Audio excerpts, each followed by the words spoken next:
El primer desprendimiento de tierra se produjo a unos 3 metros a sus espaldas. No le pareció al principio nada alarmante, sería solamente una veta blanda del terreno de arriba.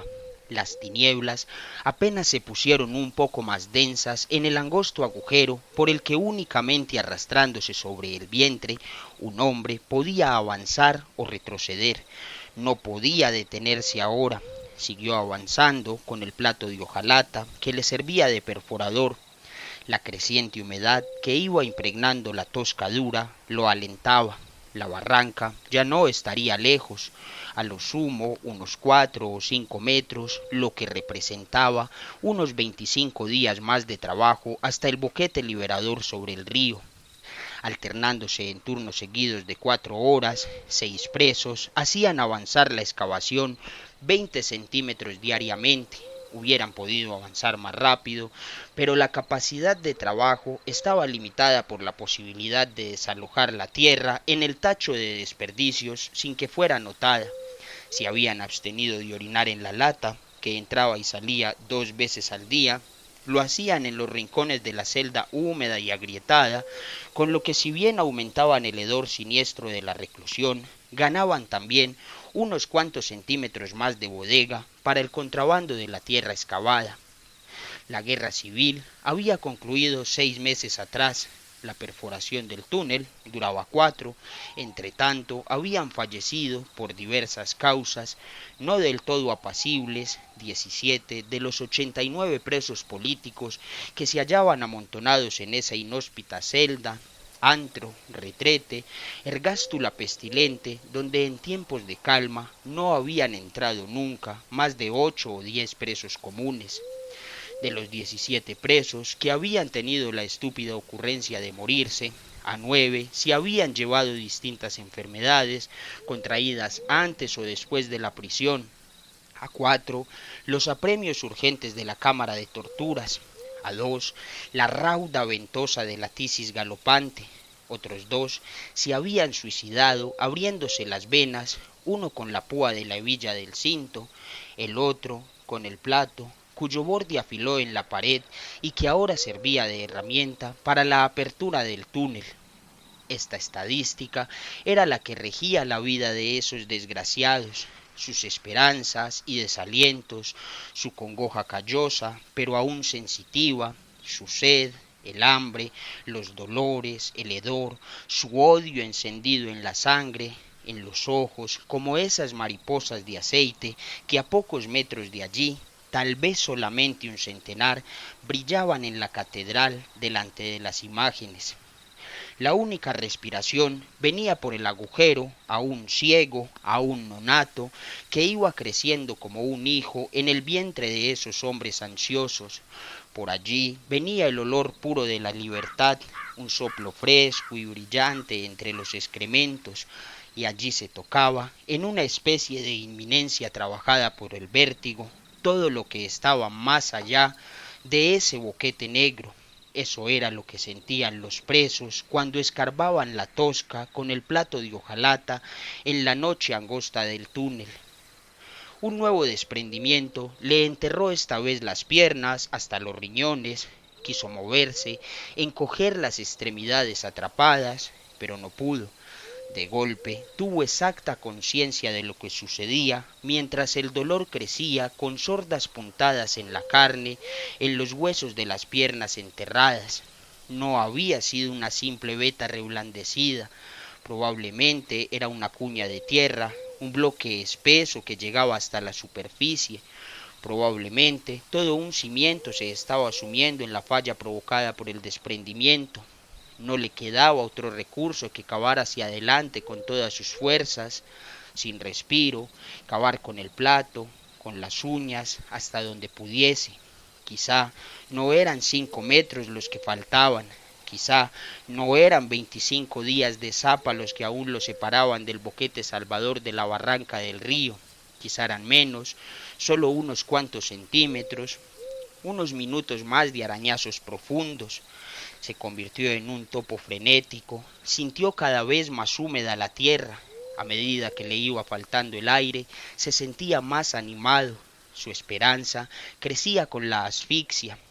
Un poco de barro tibio entre los dedos le hizo prorrumpir en un grito casi feliz, pero estaba tan absorto en su emoción, la desesperante tiniebla del túnel lo envolvía de tal modo que no podía darse cuenta de que no era la proximidad del río, de que no eran sus filtraciones las que hacían ese lodo tibio, sino su propia sangre brotando debajo de las uñas y en las yemas heridas por la tosca. Ella, la tierra, densa e impenetrable, era ahora la que, en el epílogo del duelo mortal, comenzado hacía mucho tiempo, lo gastaba a él sin fatiga y lo empezaba a comer, aún vivo y caliente. De pronto pareció alejarse un poco, manoteó al vacío. Era él quien se estaba quedando atrás en el aire como piedra que empezaba a estrangularlo. Procuró avanzar, pero sus piernas, ya irremediablemente, formaban parte del bloque que se había desmoronado sobre ellas. Ya ni la sentía, solo sentía la asfixia, se estaba ahogando en un río sólido y oscuro. Dejó de moverse, de pugnar inútilmente. La tortura se iba transformando en una inexplicable delicia. Empezó a recordó aquella otra mina subterránea en la guerra del Chaco, hacía mucho tiempo, un tiempo que ahora se le antojaba fabuloso. Lo recordaba, sin embargo, claramente, con todos los detalles. En el frente de Gondra la guerra se había estancado. Hacía 6 meses que paraguayos y bolivianos, empotrados frente a frente en sus inexpugnables posiciones, cambiaban obstinados tiroteos e insultos. No había más de 50 metros entre unos y otros. En las pausas de ciertas noches, que el melancólico olvido había hecho de pronto atrozmente memorables, en lugar de metralla canjeaban música y canciones de sus respectivas tierras.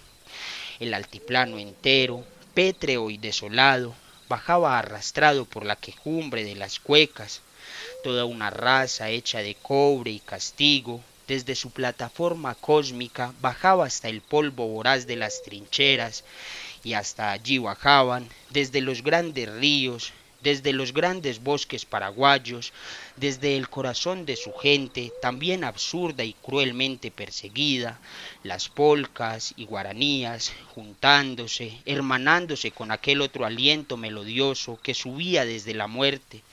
Y así sucedía porque era preciso que gente americana siguiese muriendo, matándose, para que ciertas cosas se expresaran correctamente en términos de estadística y mercado, de trueques y expoliaciones correctas, con cifras y números exactos en boletines de la rapiña internacional. Fue en una de esas pausas en que, en unión de otros 14 voluntarios, Perucho Rodi, estudiante de ingeniería, buen hijo, hermano excelente, hermoso y suave moreno de ojos verdes, había empezado a cavar ese túnel que debía salir detrás de las posiciones bolivianas con un boquete que en el momento señalado entraría en erupción como el cráter de un volcán. En 18 días, los 80 metros de la gruesa perforación subterránea quedaron cubiertos y el volcán entró en erupción con lava sólida de metralla, de granadas, de proyectiles de todos los calibres, hasta arrasar las posiciones enemigas. Recordó en la noche azul, sin luna, el extraño silencio que había precedido a la masacre y también el que lo había seguido, cuando ya todo estaba terminado. Dos silencios idénticos, sepulcrales, latentes. Entre los dos, solo la posición de los astros había producido la mutación de una breve secuencia. Todo estaba igual, salvo los restos de esa espantosa carnicería que a lo sumo había añadido un nuevo detalle apenas perceptible a la decoración del paisaje nocturno. Recordó, un segundo antes del ataque, la visión de los enemigos sumidos en el tranquilo sueño del que no despertarían. Recordó haber elegido a sus víctimas, abarcándolas con el girar aún silencioso de su ametralladora, sobre todo a una de ellas, un soldado que se retorcía en el remolino de una pesadilla. Tal vez soñaba en ese momento en un túnel idéntico pero inverso al que le estaba acercando al exterminio. En un pensamiento suficientemente extenso y flexible, esas distinciones, en realidad, carecían de importancia. Era despreciable la circunstancia de que uno fuese el exterminador y el otro la víctima inminente, pero en ese momento todavía no podía saberlo. Solo recordó que había vaciado íntegramente su ametralladora. Recordó que cuando la automática se le había finalmente recalentado y atascado, la abandonó y siguió entonces arrojando granadas de mano hasta que sus dos brazos se le durmieron a los costados. Lo más extraño de todo era que, mientras sucedían estas cosas, le iban atravesando recuerdos de otros hechos, reales y ficticios, que aparentemente no tenían entre sí ninguna conexión y acentuaban, en cambio, la sensación de sueño en que él mismo flotaba. Pensó, por ejemplo, en el escapulario carmesí de su madre, real, en el inmenso panambí de bronce de la tumba del poeta Ortiz Guerrero, ficticio, en su hermanita María Isabel, recién recibida de maestra, real. Estos parpadeos incoherentes de su imaginación duraron todo el tiempo. Recordó haber regresado con ellos chapoteando en un vasto y espeso estero de sangre.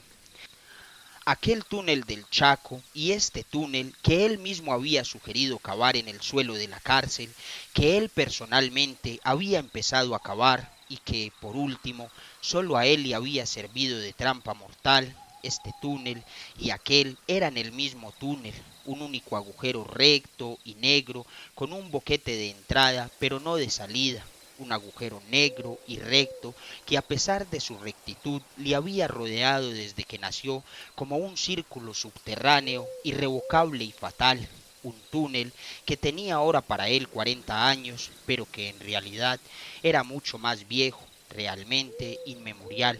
Aquella noche azul del Chaco, poblada de estruendos y cadáveres, había mentido una salida, pero solo había sido un sueño, menos que un sueño, la decoración fantástica de un sueño futuro en medio del humo de la batalla. Con el último aliento, Perucho Rodi la volvió a soñar, es decir, a vivir.